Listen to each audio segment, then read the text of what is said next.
সেদিন দুপুরবেলা সোনার সাথে খেলতে খেলতে দেখলাম সোনার নখগুলো আবার বড় বড় হয়ে গেছে, তাই এখন সোনার নখগুলো এখন ট্রিম করব।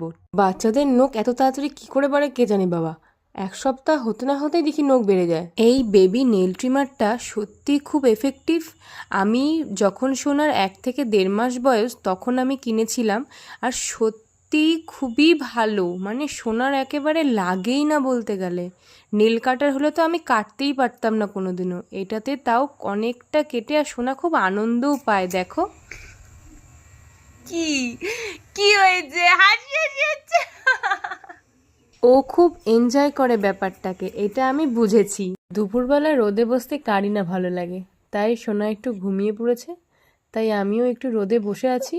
আর দুপুরবেলা না আমার কিছু খেতে ইচ্ছে করে, তাই ঘরে দেখলাম একটা লেস আছে, লেসের এই ফ্লেভারটা আমার খুব ভালো লাগে। আর তাই ভাবছিলাম কদিন পর সোনা বড় হয়ে বলবে দাও দাও।